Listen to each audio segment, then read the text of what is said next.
How did we get here? The hard question that we keep getting asked. How's the market? When's it going to turn around? And what are the solutions to the problems? Welcome to On the Couch podcast, where we dive into the market strategies, how to be an entrepreneur in this industry, and sometimes we got special guests. Today, we're here with your name? Marco Raponi. I'm Johnny Supin. We got Danny Cardozo. Marco. Welcome. Thank you. Thank you for being a guest on the show. Welcome to On the Couch. And yeah, how did we get here? I think that's the question that we wanted to talk about. The problems that were arising. Danny, you've talked about this before. We're going to see some real bad impact coming real soon because we haven't seen the wrath of what COVID has done yet. We haven't seen those 5-year terms come up for renewals. The values come back and turn around. It has begun. Mine began. You already got your renewal. You already got your renewal, and you just went through it. Mine's coming up in February, so Yeah. Yeah, it's big for 2026. I think they're saying what 1/3 of all mortgages, if not higher, are coming 2026. I think I'm gonna pull that up again because I tend to forget this. We talk But about I think this once a people. month. So let's go back to the timelines because I think the timelines is what people need to really understand. We ended the hype of prices and the lows of the rates in March, April of 2021. Correct. March, April this year, we're going to see that 5-year term. 2022. 2022. 2022. Yeah. So the end of this year. Yeah. Or was it Well, October? let's slow this thing down a little bit before we start getting into the market and how we get there. How about you introduce yourself and Right? Good idea. Everybody knows me. Right? let everybody know who's our guest Why today. am I- And You just always want to jump into it. It's like Johnny's off today, man. I'm telling you. I am. have those conversations. It has been a rough morning. I am a little off. You guys want to start again? No, let's go. Let's get this is right. us, man. We're Okay, Marco. So usually I'll ask, who are you? Where you come? Where you been? How'd you get here? Okay. And not driving down Highway fucking 50. Okay, so obviously, like I said, my name is Marco Raponi. I'm a realtor, real estate agent with Remax Noble Corp. Office is located in Vaughan, but I'm local to Bolton. I've been in sales my whole life. I've worked with companies from all the bad stuff. When I say bad stuff, I mean tobacco, coffee, and it's always been. I've always been in the sales industry. So, became a realtor about 6 years ago. So just right before COVID hit. So 2026 will be my 7th full year. Amazing. Yeah. So how was that transition for you? Because that's a lot of what our viewers are hearing from us, especially on the couch. The transition from coming into the industry, being in direct sales, and now you were always an outside sales guy. You were never inside. No. So you were always like, I got to go out, I got to do the hunt, I got to create the networking, I got to create the relationships, I got to build my database. How was that transition coming into this industry? It was probably the most difficult transition of my life. And why is you go from, being salaried, working in sales, and you're just working towards goals and numbers, to transitioning to now you're not getting paid. You're on commission. If you're not producing, you're not getting paid. And one of the reasons why I actually transitioned was I was always working for, big corporations, an Espresso and Imperial Tobacco, where I was always a performer. Like I was always top sales guy. I was getting paid. I was getting the bonuses. It was nice. And then once you get to a certain salary range, the company decides, well, we're gonna pay some guy a lot less and move on. Situation, right? So I told myself that was the last time that was gonna happen. And I transitioned into being a realtor because of the broker owner that I have. He kind of talked to me about coming on board, and I did. I went through the process of getting my license towards the final year of me being still employed. So I made that decision while still being employed. It wasn't like I was, terminated and then I did it. And then And what year was that? Sorry to. that was 2020. Oh, nice. 2020. So it was a big change for me because you're going from relying on an organization to pay you every month to getting zero unless you're performing. And to tell you the truth, it took me a while to really get into that transition and get comfortable as a realtor. It took me 6 months to do my first deal. So I didn't get paid for 6 months. So it's important that, you know, like as a realtor, you're saving your money and you're spreading it out 100%. because this happens, you know, a lot. So And I'm smiling not because of, I'm smiling because that is the forgotten or not the taught or not the shown in any of the education that you get.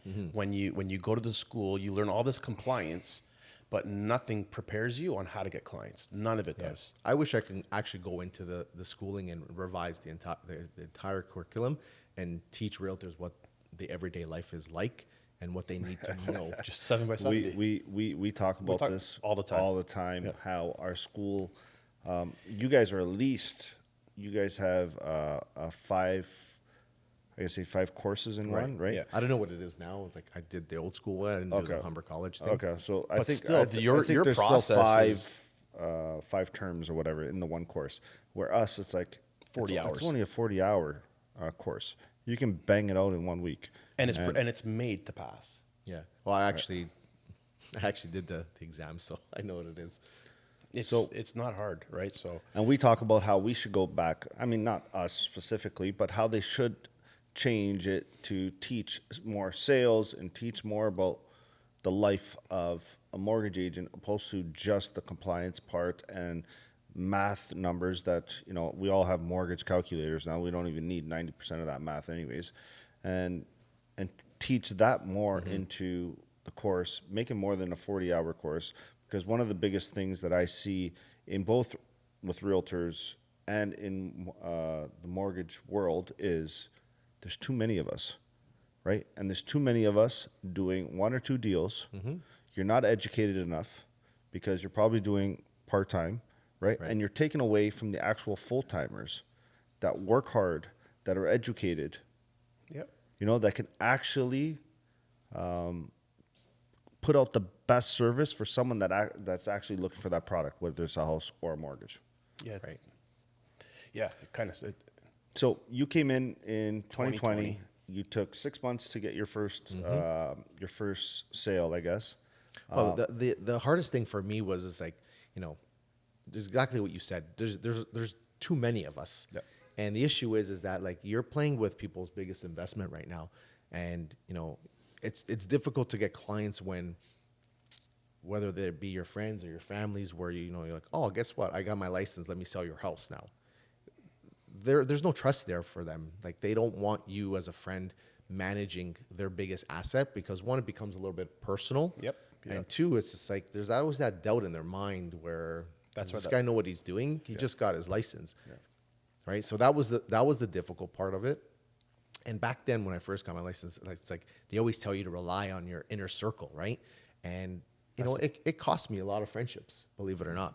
Where I believe it. You know, I saw really, really close friends using other agents that I was just like, I don't understand.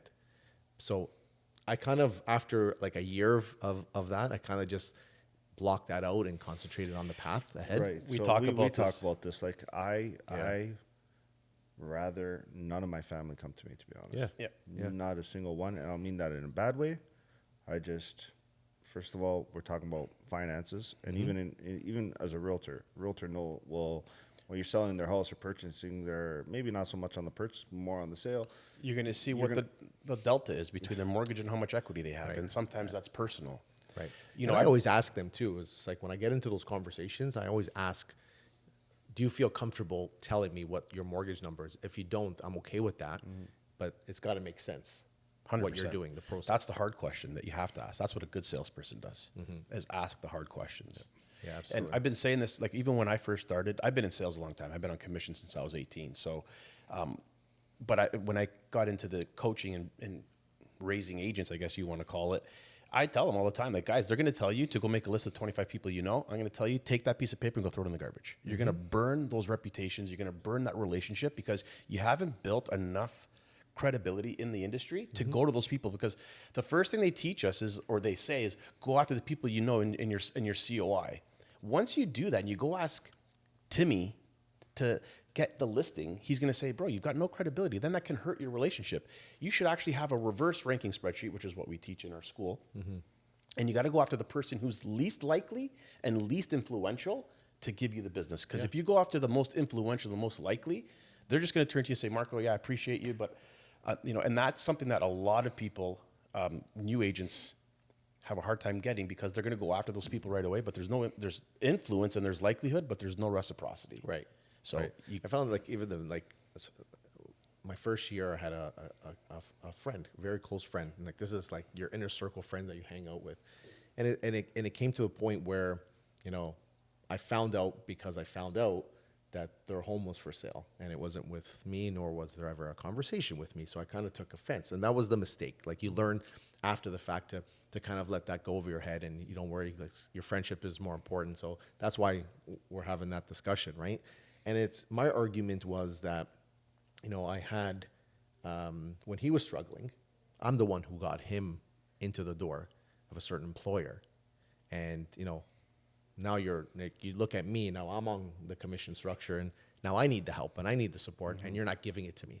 That's the way I kind of looked at it, where I scratched your back, you didn't scratch mine, you kind of threw me under the bus. So that relationship was always kind of, now it's non-existent, let's put it that way. So was it to blame? Probably. But now I've kind of learned after to let everything just don't have any hopes. I've always gone after everybody outside my circle. Yeah. I'll The let worst thing that happens all the time is that they hire somebody else and then they start calling you for advice. Yeah. And now it's funny because I feel like that happens a lot with Johnny, to be honest. I have no listen. I have no remorse. it I does. basically tell them straight out. I said, call your agent. That's my reply to them. Oh, me, I help him. No, I help them in a I've built sense. so many like- applications and done scenarios, and how much money do I have? And then they just end up walking somewhere else and go. I'm used Yeah. to it. See, Yeah, my close circle won't do that, but my close circle will come to me for advice on their current mortgage or their current renewal, and they'll just continue on with it, and then I'm cool with it. Yeah, I've sold so But many other. something I've sold is so many other different, though, brands. because it's like there's a possibility that you helping them can lead them to come on board with you. Do you think? I maybe do that for 2, 3, 4, 5 years down the line. Yeah. Sure. Yeah. It's almost like planting seeds, Yeah, right? exactly. Yeah. It is, Yeah, but I for show me, them I it's- got the knowledge. I show them that and then eventually, hopefully, one day they'll even if it's just a referral. Yeah. Like maybe they won't close with me today, but you know what? They were talking to so and so, and they're like, you know what? Use so and so. that's the reason why I right? do it. So Is I want that introduction. I want that show them me instead of using me. I want your circle of influence. So you be my caveat. You be my advertiser. You be my promoter. Right. And that's really how I would treat my circle of influence, because yeah, man, that burning sensation when somebody just burns you for whatever reason. And it's not that they did it intentionally. They're just, maybe their thought process is different. So it sucks. But you know what? It's like I'm not the type of guy that I'm gonna question or I'm gonna challenge everything that your current realtor is doing. I'm the type of guy that's gonna still have a conversation with you. It's just we all do things differently. I do things my way. That agent might do something their way. Sometimes it works. Sometimes it doesn't. Like there's no recipe for 100% success. It doesn't exist. It's a strategy. It's knowing the areas, knowing the for example, like a building, knowing what sells, what doesn't, how to present things. There's not one formula for everything. That's actually a great way to pivot into, there's whatever chime. Yeah, your phone is. static. Not me. Well, Someone's maybe phone. move your phone. Mine's right off. Yeah, right. I swear to God, It it's was. gone. Yeah. Thank you. So, Stephanie, you fucking this shit up. So let's Okay, I want to go back. So let's transit, because he's let's talking about strategies, market, process. How did we end up? here? And you started off, and I want to touch base. You started as and I think this is a good start to how do we end up here? Because you started as a realtor in 2020, right? That was Right before. right before it all happened. It took you 6 months to get your first deal. So you're sort of coming, were you at that point already into COVID, or was that still slightly before that? So the 2020 was when I first started actually doing the courses Okay. to become a realtor. Okay. I actually got my license. I can probably look it up, but it's February of 2021. So that Right was before it hit. Right before it hit. Well, I guess it happened. It was So in that- February. it was in when, February. It was when the late first February, announcement. yeah. Yeah. So that was a challenging part, and I can tell you exactly when it happened because I know this for a fact. Because when I got my license, I was helping another agent in my office doing an open house. So I did my first open house, very successful. You know, people always coming in, neighbors, all that stuff. And then we went away. We went on a golf trip to Arizona, and when we came back 2 days later, March 27th, they shut the airports down. Yep. And everything went sideways. Open houses, you can't no longer do it. So I came into this industry as probably the most challenging time that any realtor can come into an industry like that, because there's no more face-to-face interactions unless you already have clients. Yeah. So that sort of happened. I'm going to say March to June, Yeah. right? Yeah. You weren't even. I don't. Were you allowed in homes at the We time? we were, what was the term? That you're allowed to continue working. You were a special something. or- Essential. You're essential. Yeah. That was, and I'm not Non-essential. gonna lie, it was amazing. And why I say it was amazing, not professionally, it was amazing that when you're actually doing showings and you're driving downtown, there's not a car on the road. Yeah. It was a ghost town, and it was like it took me like 30 minutes to get So downtown. my daughter was born March 25th. That was the first week of, I guess, when the son's shutdown. birthday is the same. Oh, really? That's cool. But he's 14. so- Okay. That was the first day of the, not the first, it might have been the second day of the shutdown. Mm-hmm. And the streets were ghost town. Yeah. I parked right in front of the hospital, and like there was no charge for parking, so it was great. So I was just literally parked there for 2 days, and no one even said anything. It was pretty neat. Yeah. In that sense. But it was challenging because, you know, they say when you're a new realtor, you should do as many open houses as possible. That's where you get a lot of walk-ins without representation. Right. You can't do open houses anymore. So that's as a new agent, what do you do? Like, you know, you're kind of reliant on that one traditional lead magnet. Now you don't have it anymore. So what did you then, do? And then we come into, I guess, July or maybe end of June. That's when that's when the beginning of where we got to today started, I'm going to say. Because I guess they opened the doors. Now you were able to start going to see homes again. And that's when I purchased my home. And then I come to the theory of how we got here today, and I tell this I guess I started this with my agents and then brought it out afterwards. We started in July. By the time anyone bought in July, they started closing in August or late August or so and so, right? And then the mortgage rates, like they went down big time. It's like free. Yeah. Man, I closed my first mortgage at 1.7 on a fixed. They were giving variables, but if you get a variable, you're at like 1.2. Yep. Yeah. I saw something like, I think at one point at like 1%. Like it was crazy. Like you said, it was free. Well, ever since I got married and owned my first house, I think it was 2007 or 2008, I've always been on variable because it's always been cheaper. Yep. Right? And then, you start seeing these updates, and, I was offered, I think it was 1.45. So I'm like, how much lower can it get? So I locked in for 5 years. Right. So I was paying down for the last 5 years. So, obviously I just renewed. So here's my theory, right? So this all happened in, I guess, August, September. That's when the rates were probably that's when it first started at the lowest. Everybody started, either you're locking in or you're going into a variable, right? Where are we now? We are 5 years now, right? If you look into the 5-year mark, that's when all the renewals are all coming up, right? This is all the payment shock. There's a big chunk that renewed this year. I just looked up in 2026, we're 1.15 million mortgages being renewed. Right. And it's going to be a shock to a lot of people. 100%. It is. Even if you were on a variable, okay? And yeah, you were on a variable. Yes, the rates, went up and down in the last 5 years, right? It went really high, or now we're right back down. But now your renewal you're not going to get that discount that you would have had at, 1.25 or 1.2 or 1%. Now you're going to be at 0.7, 0.5. You're losing another 0.5%. Even there, that's going to hurt the wallet a bit. So It's a big problem. How many people are now going to have to list? Well, the thing is like this is where I've always seen this industry going is the fact where like I would call it the COVID pricing era. where things were just out of control. And It was like every week. The door next door, the house next door went up. listen, 20, I'm 30, not going to 40, sit here 50,000. and exaggerate it. It was a very good year for me financially Yeah. to do something like that, but I hated it. And why I'm saying I hated that market is it's like when you're representing buyers and they're asking you, well, in a professional way, like, what do you think this house is worth? And like, I have no idea. It's like whatever the guy behind you is going to pay for it, Yeah. or whatever you're willing to pay for it, because it can be worth $1 million today, and then somebody's going to pay 1.2. Yeah. It's not worth 1.2, but this guy's going to pay 1.2 for it because That money's guy free. there, well, money's free, and that guy probably went through about 10 bidding wars, and he's like, Yeah, I he's am just tired. done with this. Yeah. Just fucking. But he's just moving. make sure we win. But he's moving his equity too, right? He's selling in a good.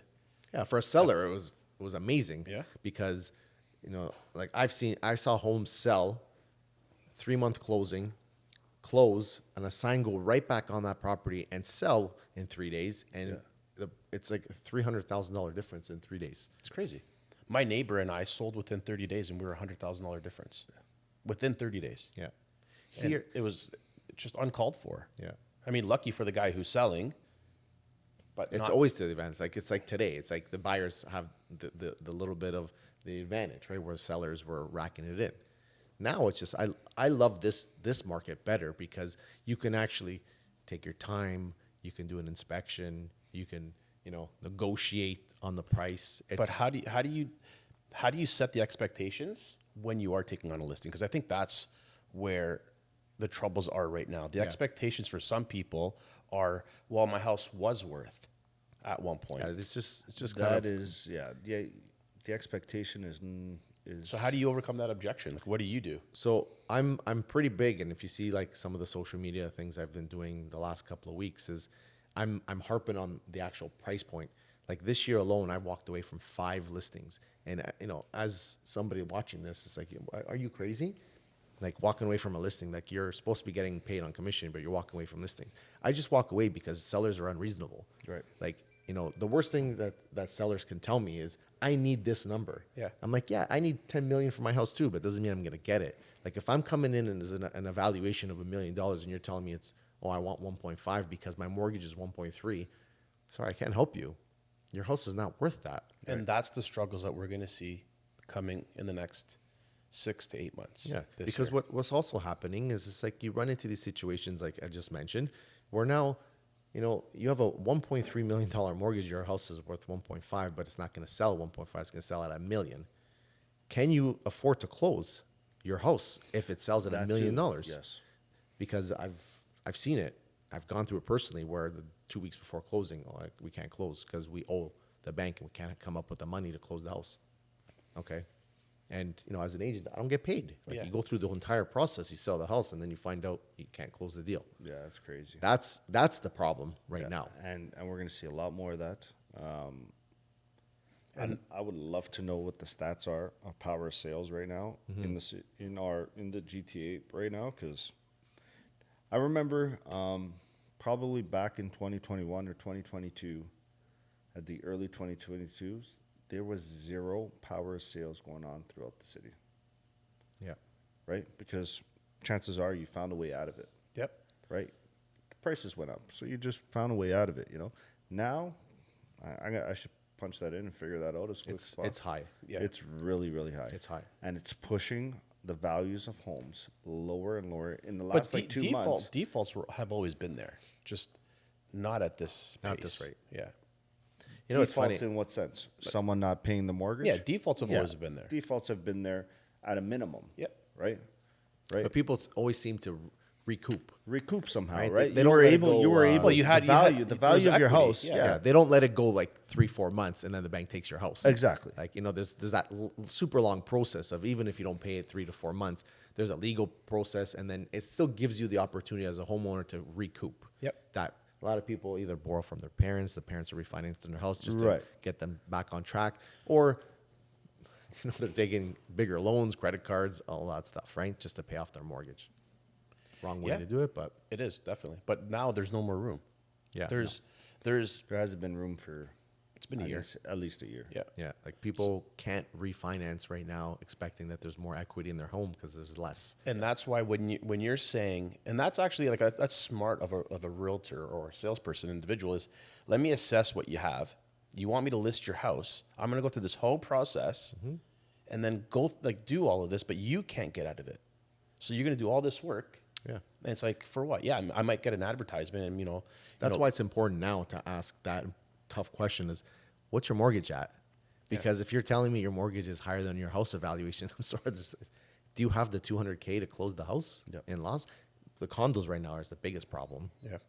But it's to the point when I tell clients to their face, thank you so much for the opportunity, but I'm not going to take on the listing. It's just like their face reaction is like, what are you talking about? There's like 75,000 of you guys, and you guys are all fighting for business, and you're saying no. I don't get that. But like in the reality of it is like what I try to make people understand is like, as a realtor, I'm investing my own capital into selling your house. 100%. If I know for 100% that it's not going to sell, I might as well just write you a check for the money and walk away. It's funny because we had our last guest was an appraiser, and I've been saying, and I'm going to say this again, appraisers are going to be the next spotlight because realtors again, great spotlight. They've got a great marketing thing going. It's wonderful. Mortgage agents came in 2021, 2022. We're starting to be in front of the camera a lot more. We're on spotlight. I'm saying this now. Appraisers will be the next spotlight because the value is going to be the most important thing before the financing or the sale. It's going to be value before anything. Yeah. And what tools do we have to use it? And then, I had some comments yesterday on that post talking about, well, we should just stay in our lane. Yeah, I agree. Yes, my lane is finances. Your lane is selling. But if he doesn't go there and figure out what the evaluation of the house is and find out what the finance is he staying in his lane, or does he need to know that information? You need to know, or you're going to waste your time. Right. I've only in my entire career of being a real estate agent, I've only had to challenge one appraisal, and it was one of those where the appraisal guy just drove by and took the comps and said it came back like $50,000 less than what we paid for it. But when I challenged them, I said yes, but why don't you guys take a look inside the house? So I said, I'll arrange the appointment, go back, and we'll go inside the house. And we went inside the house. The actual appraisal came back even higher than what we paid for it. Right. It's the only time I've ever had to challenge an appraisal because, I do my homework. When I'm sitting down with either a buyer or seller, the data is there. You don't lie about the data. It's there. So it's like, you in COVID era, agents were either so hungry for business and getting paid, they were just making their clients overpay. Because, like you said, they were just struggling. They've lost 10 or 20 bidding wars and this and that. They're over it. So let's just throw in a big number and get the house. And the agents were like, okay. Those phone calls were amazing. Johnny, can you squeeze another 100,000 for this client? Yeah. It's like, can you squeeze another 50, 75? Here's the pre-approval, man. Yeah. Well, that's when we got the influx of agents, realtors that came into the business. Even our industry. Yeah. It was like, let's put a sign and it's sold. There's no marketing. You don't have to spend money. You don't have to stage. You don't have to do professional photographs. People are taking pictures with their Blackberries. And my house was sold before it even hit MLS. Yeah, and you got that. You got it coming soon. Yeah, boom. It was sold. It was sold that morning before it even hit the MLS. Yeah. That's why they've changed a lot of the regulations. Even with coming soons, legally we're only allowed to advertise 3 days before it goes on market. Oh, really? Oh, really? Before we would put it on for months. Oh, I didn't know that. Until we would try, because it was a know strategy for agents. Let's be honest, that they were trying to double in the deal. 100%. That happened. That happened on my house. Yeah. Right. Yeah. Because even you as a client, if you're looking in the same area, you're driving around, it's like, oh, this is coming soon. Next thing you know, you're the knock on the door, calling the agent, hey, what's going on? What's the price? And the sale happens. Now it's you can only market a property 3 days before it goes on market. That's some good info. Yeah, I didn't know that either. Yeah. So do you believe in the list to last? Is that, or would you rather be a buyer rep? Everybody, I think, will tell you they'd rather be on the buying side. Why? Is because the commission is always more, and you have no expenses. So your expenses driving. So why do these clients around. old timers, and I mean that respectfully, why do they say you have to list to last? I think it's more of name recognition. When people see your sign on properties a lot, there's a lot of agents that only list, and they'll have team members Yeah, because I have that same thought. Like when you're listing someone's property, you're fronting cash, right? Like Yeah. you got to set up the house, and then if you have it in your contract that you're going to get it back after, that's up to the contract. But Right. for the most part, you're fronting, a stage or a cleanup or whatever it might be, and then you're marketing the property. So here's a strategy that, when it goes back to what I was saying before in terms of not taking listings, is there are agents that we call them yes agents.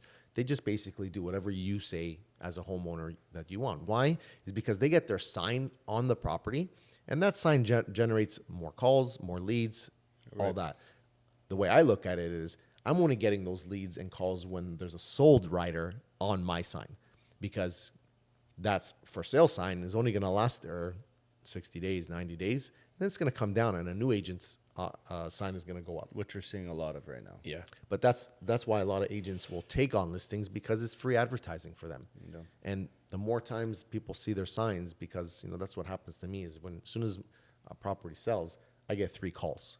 Oh, I saw the sign. I live on the street. Can you come take a look at mine? Because Right. the last agent I used, we couldn't sell it. Yeah.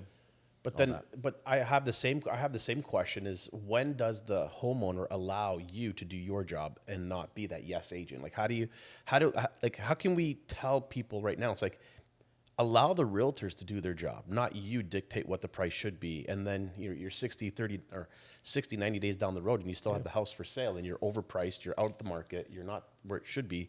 Like, Just to give you an example, like those 5 listings that I declined, they're all still on the market today. I believe it. And it's, what? And It's listen, a little when- bit of a when- satisfaction. yeah, 100%. But when you declined it, that value of the property is now down 2 to 3% since then. Yeah, yeah, So absolutely. If now they it's weren't, a if they weren't- reassessment. if of they today. were, if they weren't willing to take your price, right? Yep. They're definitely not going to be willing to take the price that it's actually valued today. Well, what ends up happening is in a buyer's market, you have realtors and you have buyers that they love the house, but they're not comfortable paying because it's not worth that. Yep. So what they do is they kind of they monitor it, and these houses gone through 5 or 6 price changes, right? So now the conception is like, oh, this guy's getting desperate. This homeowner's desperate. Maybe I can get a better deal, and the low balls start coming in, and this. Listen, and if I was a buyer right now, I tell this to everybody, I'd be lowballing every single house right now. The problem with that too is like I do go through that, like with my clients. I have a 1 strike rule with buyers. I let them dictate what they want to pay the first time, and then the second time, it's you gotta listen to me.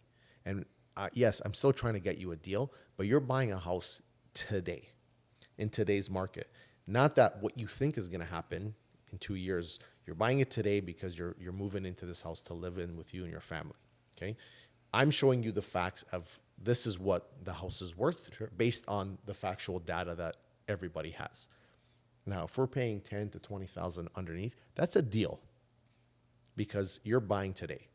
Paying or offering 100, 200,000 under the list price of what I've told you the house is worth is not reality. No. And that is the problem with the market today.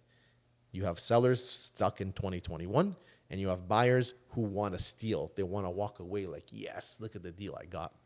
That's the problem. That's fair. Yeah, that's exactly where I I'm- wanted to, I'm- and I'm I wanted definitely- this I'm conversation to get to definitely would this be point that right buyer. I would definitely be that buyer looking to steal right now because Yeah. I don't need to Right. move. now. Yeah.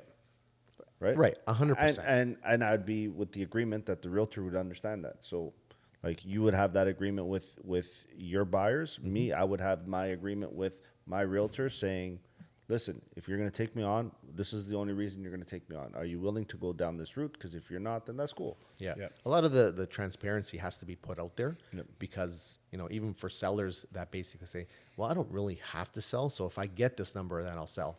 Well, then I'm not the agent for you. Like Yep. you're hiring me to Yeah. do you a service to sell your house, not to let's try to see what we're going to get. Because I tell you today what you're going to get. You're going to end up. And I never give people an exact number. I'll give them a range. I'll say you're anywhere from between 8 and 850. Yep. That's the magic sweet spot. You're not going to get 9. It's not going to happen. But that's what good salespeople should be doing, right? That's what someone with integrity should be doing, not just sitting there like you're saying, like taking that yes.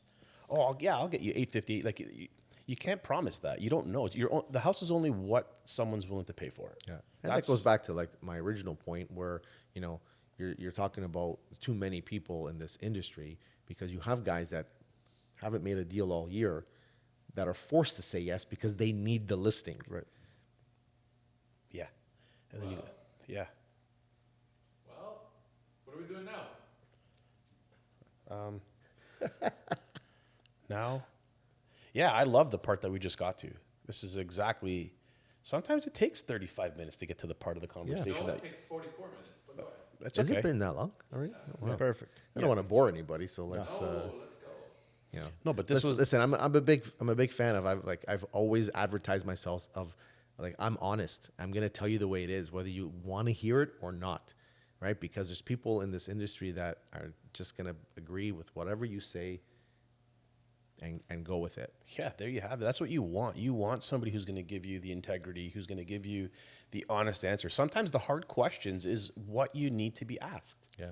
Well, I have the saying. My saying is, it's not mine, but I didn't trademark it or anything like that. But it's just like, I'm the type of agent that's going to tell you what you need to hear, not what you want to hear. Right.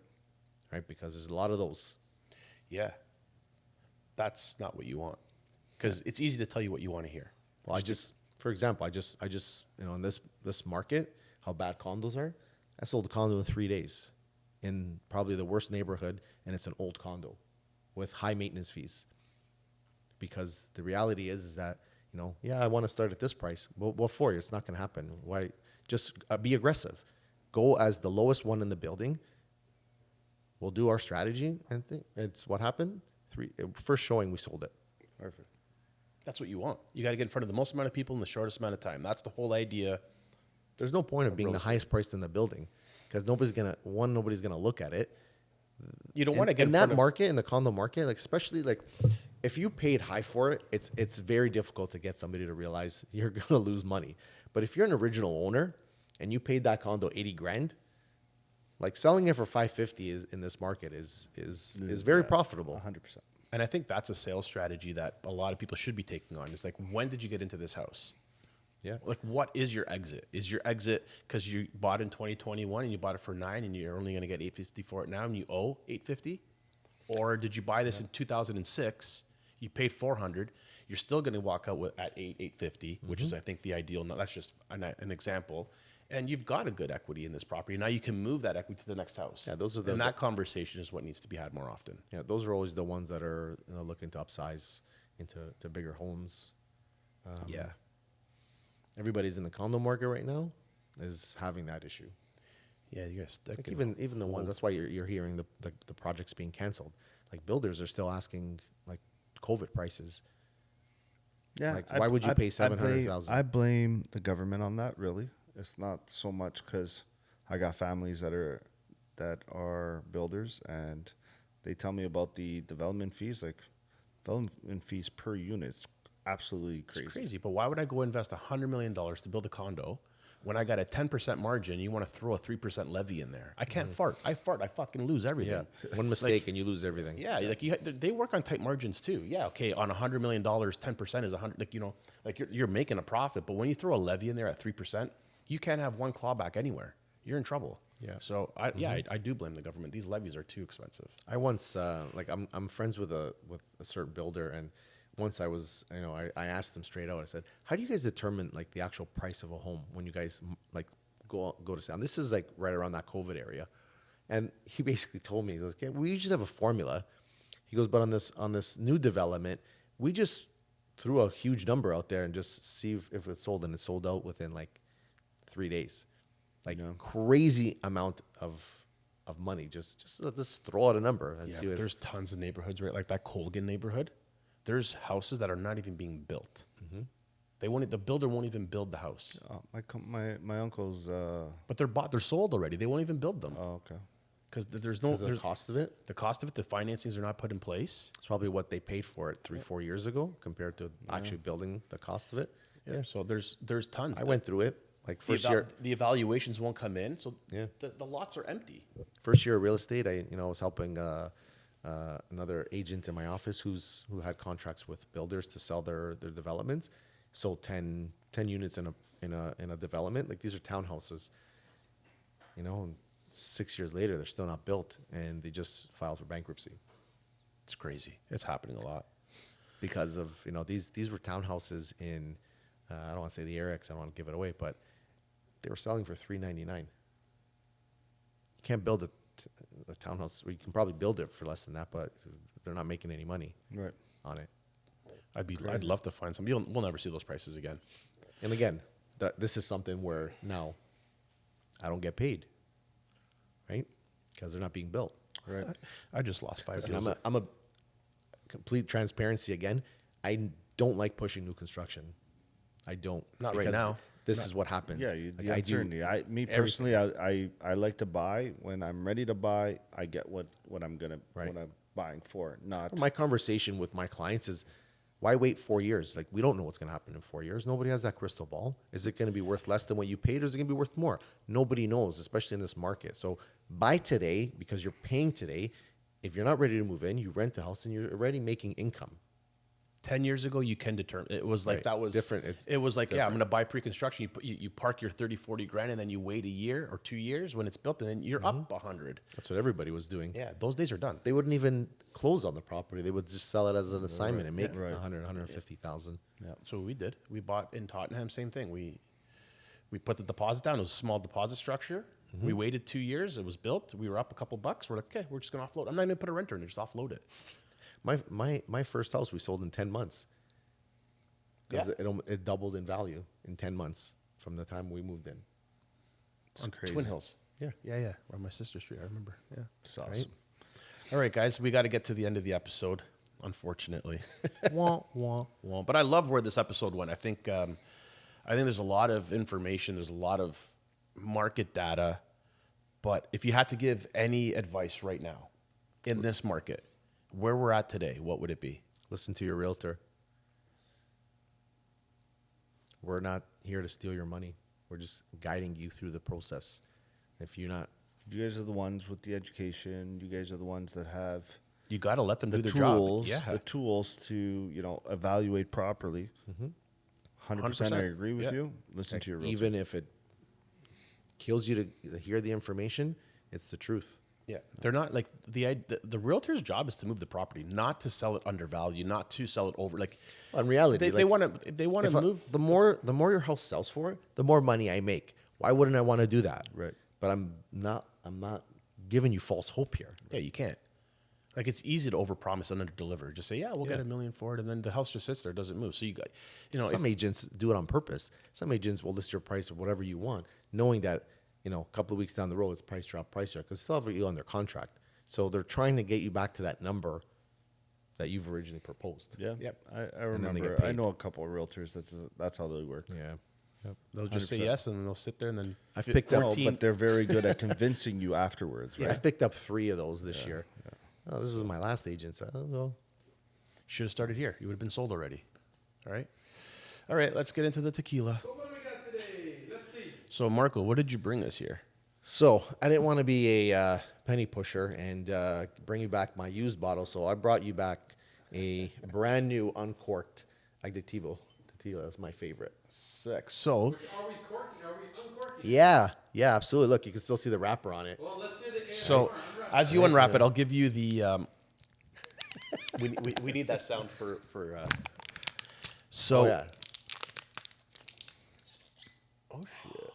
Smell it. So this is what we do on the episode. Every bottle gets rated out of 10 in 3 categories. Oh, okay. Okay, so on price, taste, and appearance. I'm kind of biased on mine. Yeah, Because that's my favorite tequila, so I'm gonna be biased. All right, so I'll dig in a little bit on this one. Yeah. We have a bottle of Adjectivo Extra Añejo. This tequila lives on the rich and luxurious end of the spectrum. Luxurious. There we go. But none of us can speak this morning. I think we should have drank first. Extra Añejo Worse. means that it's been aged for over 3 years in oak barrels. It's creamy. And is known for pushing that aging profile hard, deep color, heavy barrel influence, and incredibly smooth dessert-like finish. So there you go. Cheers. Cheers, Cheers, Marco. guys. Thanks for having me on. you're gonna notice the big notes of vanilla, caramel, oak, and the sweetness right out of the gate. So You know, the funny part is that as we've gotten older, we appreciate like looking into the stuff that we're drinking. Yeah. And having a choice, not just like, oh, boom, boom. Right. It's like you savor it. Like you Right. don't throw it back. It's and like, and that goes back to when you're in your 19 or 20 years old. You show up in Cancun and you 3-4 shots of tequila later. 4 tequila shots are like, oh my god, and you just take it down because that's the thing. man. But in reality, is we could have all been drinking very good tequila at the time, and we'd all been today saying, "This tequila's been the best since I was been 19." But nobody says that. it always comes But down tequila to, is my absolute favorite now. it comes down to like disposable income as well, right? Yeah. We're 18, we can't afford to buy $260 bottles. No, but you get 3-4 people together and you can share a Yeah. bottle, right? Like Yeah. instead of buying $40 rounds. So Marco, tell us why this bottle, and tell us. So I'm not like your tequila connoisseur. Like I love tequila now. It's like my favorite alcoholic drink. Yeah. I'm not a beer drinker. I'm not like your vodka anymore. Like when we were younger, yeah, okay, no problem. But now it's almost like I want it to be able to be smooth and taste something that I'm gonna enjoy. If I don't like it, there's some tequilas I just don't like the taste. But it's this one is always that one for me that has been everything that I look for in tequila. And you know, it's one of those things where I was introduced to it by a friend. Like he just poured it to me. I was like, "Wow, this is pretty good." And I asked, "What's the bottle?" You know, of course, you go to the LCBO and you're like, "Do you have this?" And like, "No, we don't sell that." I'm like, "Okay, go back to your friend. Where did you get it from?" And then you Right. get introduced, right? so where you get rate the bottle out of 10 on appearance, taste, and price. Okay, so the appearance is pretty kind of like traditional, old fashioned. I think I'm gonna give it a 7 on appearance. I love the fact that it has the extra shot on the knob. That's one of my favorite features. It's like, you know, like in case of emergency break glass. That's exactly what it is made there for. It's made for the owner to have the last drink out of the bottle. That's the reason for I'll it. see, you learn something every day. 'Cause I didn't know that. Yeah. It's the owner's last shot. Yeah. So let's rate it. So I'm a 7 on appearance. What was the other one? Price? Price, I think it's very reasonable. I'm at a 9 on price. And of course, Taste, of course, my favorite. So it's How 10. much is this bottle? It's 260. 260. Cool. that's pretty good. Yeah. So I'll go. So you're about an 8.5. Yeah, I'll say average about an 8. I love the bottle because it does stand out. If you put this on the shelf, it's like, what is that? It does have that traditional tequila look. So I give the bottle like an 8.5 out of 10. I really like the style of the bottle. Plus, it has like you said, the shot up top. Price point. The price point for 260, it is up there. But like I said, when you buy premium, you're getting premium. This is a really good tequila. It's smooth. It goes down great. There's no like after that. And then the taste is fantastic. So I'm going to give it an 8.5 on all across. I think it's amazing. I like it. It's on my shelf at home, so Flavor's gotta be. it's fire. It's really good. Yeah. You're 8.5 on flavor? Yeah. That's it? You're giving that 8.5 on flavor? Yeah, it has additives. Oh, okay. So you're 8.5 across. Yeah. Danny? Sorry, we've been. I'm happy you brought that up. But for looks wise, yes, this is a tequila bottle. I do want on my tequila shelf, 100%. It is attractive to the eye to someone who is just looking at the shelf and is curious to know what that bottle is. Yep. That to me gives it a 9 for sure. Taste wise, I love the smoothness. Smoothness. I love the oak barrel taste of it. If it wasn't for the additives of the vanilla and caramel, I would probably be in the 9s, 9.5s. I'm going to give it an 8, 8.5 because of the additive portion. That's kind in of it. probably like why it's my favorite. Yes. It's probably because of the additives. 100 and you know what? Everybody who asks me, it's like, I know you go to Tim Hortons. I'm a French vanilla. Like I like the sweet. Like my favorite drinks are like these coolers. It's Okay. like, you know what I mean? And tequila has gone so far because of additives. When I go to the LCBO, unfortunately at the LCBO, there's very, very few unadditive tequilas. But if you go like maybe down south and you can grab an additive-free tequila and then taste the difference, like you're wow. I'm a big fan of duty frees. Yeah. Especially in like Dominican and Yeah, yeah. Mexico. 100%. Mexico is like It's all funny they when sell is when you do tequila. 90 bottles, like we're probably 91, 92 bottles in testing. These are beautiful. I love them. Like I'll drink it. It's an amazing tequila. But when you start studying and reading and listening to when Danny's giving us the script on what the bottle is, and it's like additives. Oh, like we started learning what these little codes mean on the back of the bottle. Yeah. Like it's interesting. But thank you. I guess I'll finish off with the price because I haven't got there yet. At $260 for an extra añejo. It's a luxury brand or a luxury tequila. I'm gonna say you're good there around 8. So I'll probably be sitting at the 8.5 here. Yeah. This bottle, I love this. 8.5. It's a great bottle, guys. You can find that bottle at MVR. You said, That's where I buy it. yeah. NVR. So hey, that's where you can find that bottle. NBR or reach our friends at Connoisseur. Connoisseur. Yes. Danny, do we have a price comparison of what everyone sells it for, or is it all? I don't think you can buy this one at the LCBO. No, No, not There available. is I think an additivo that you can buy at the LCBO, but I don't think it's the extra añejo. I can look it up I quick. used to be big on the Clase Azul because like I got into it as just because of the way the bottle looked. yeah, it's beautiful. Like I'm staying at a resort in Mexico and they have like all these. At the time, I didn't know they were bottles, but I thought they were vases. And I'm like, why do you guys have all these the same vase? It's like, oh, that's tequila. And then on the way home, I bought it, and I love amazing. the presentation of it. Right? It's a Now- beautiful. That's another one to have on the shelf. Like we Yeah. have. Honestly, Yeah, I yeah. just let one go and I brought it to the beer store to recycle. I'm like, I'm so stupid. Oh, like that. Nobody keeps. Everybody keeps the bottle. I know I didn't, and I still have today I'm thinking about it. I'm like, I'm an idiot. I still have other ones at home, but So while Danny's doing that, Jenny, why don't we find out where? So now we know where to find the bottle. Marco, why don't we tell everybody where they can find you? Absolutely. Very, very simple. I have my number. Should I give my number? Or? Yeah, you can do whatever you want. Yeah, 416-700-3457 for the truth and an honest opinion of your home. Social media, Marco Raponi .real estate. Becoming quite active on that. That's my goal for 2026. Amazing. And of course, drop in. Remax Noble Corp. Have a brand new office opening up soon. I'll have my own. Yeah, super excited for office. that. I love that. Super excited for that. I love seeing guys our age taking these big risks and doing these, expansions. They're growing. I saw some video. They're in the studying stage right now, so it's really cool. I'm really excited for you guys. It's crazy because like every day I get an update. Like I did a video of my actual office being framed, and they framed it in like 3 days. And this is the whole office, just not mine. And I got a call yesterday saying it's already drywalled. So wow. that like our open date is supposed to be March 2026. I think the construction is going to be done probably by the end of January. And it's just a matter of like the furniture and stuff. They'll delay the process. But I'm super excited about for you it. guys. That's I awesome. love it. Yeah, congratulations, guys. You can find me at Johnny Supa everywhere. You could find the podcast on all streaming platforms on the Couch Podcast 23 on Instagram, Spotify, YouTube, and Danny. Mortgages by Danny C on all social platforms. Guys, till next time, please like, share, comment, share the show so we can grow.